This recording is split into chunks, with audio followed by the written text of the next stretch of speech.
Okay, have you ever stopped to consider that one of our most annoying modern frustrations might actually be a profound 19th century existential crisis?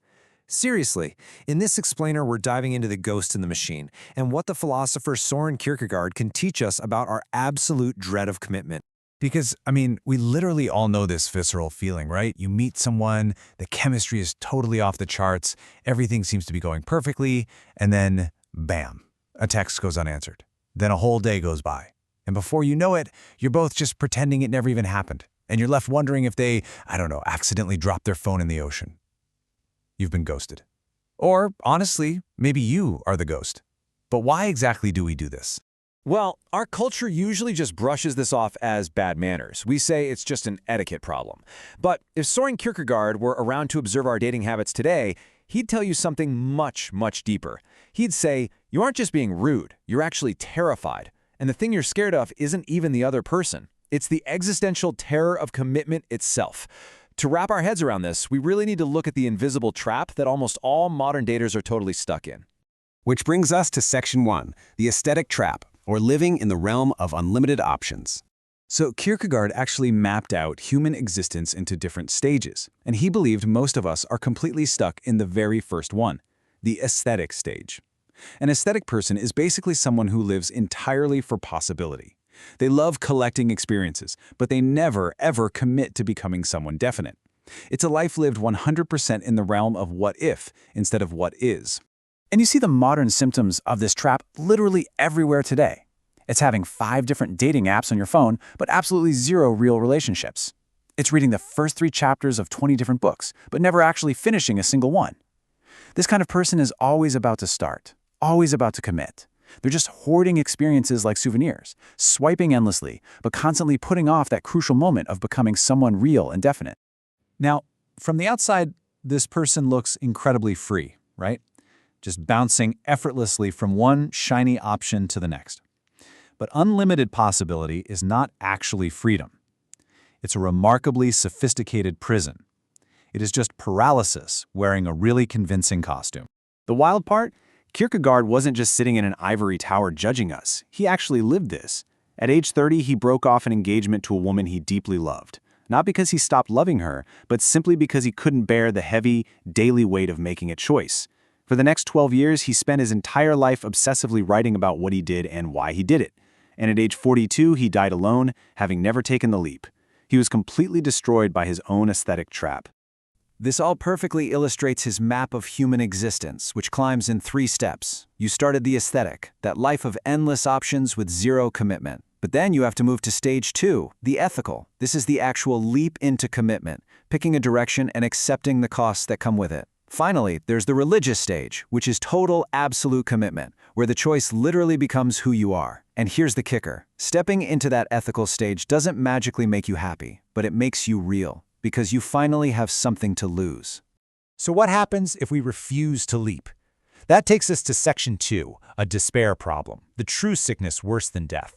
In his absolute darkest book, published back in 1849, Kierkegaard asked a haunting question. What could possibly be a sickness worse than dying?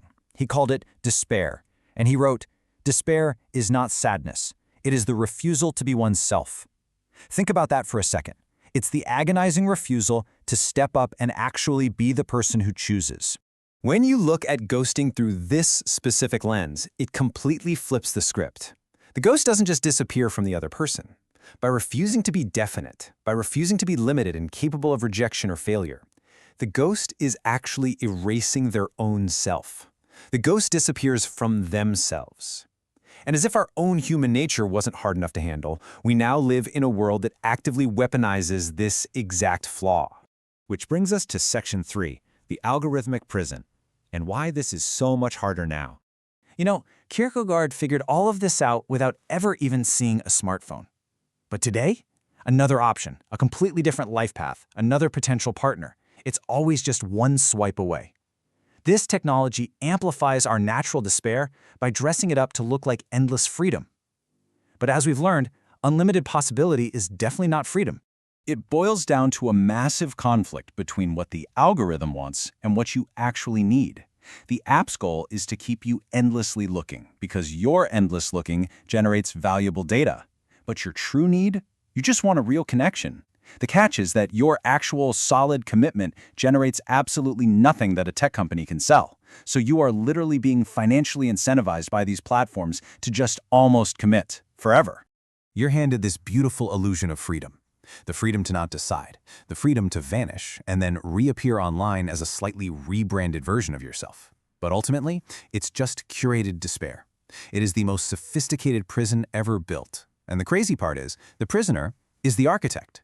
You're locking yourself inside your own cage every single time you pick an open door over a definitive path. So, how do we break out? Section 4, Taking the Leap. How to escape the aesthetic trap. Kierkegaard, who, remember, is super trustworthy here precisely because he failed so miserably at this, wouldn't just yell at you to commit. He'd tell you to wake up and look around. You have to see that your so-called freedom to keep your options open is actively costing you the very choice that makes options meaningful in the first place. You have to realize that the ghost you become is exactly who you are refusing to be. He gives us a really stark warning about the deadly alternatives to commitment.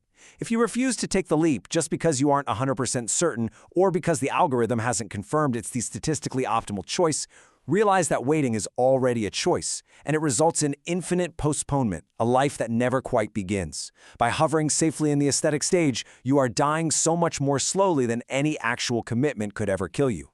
The ultimate solution is beautifully simple, but yeah, it's incredibly difficult. Close the door. Become real. It will hurt.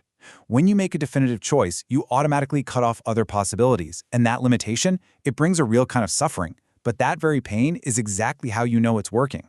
It's how you know you are finally becoming a real, defined human being who is actually capable of true connection.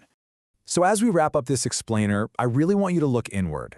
Look at your own life. Look at the apps sitting on your home screen, and look at the endless options you've been hoarding just in case. And ask yourself this one vital question. What are you refusing to choose?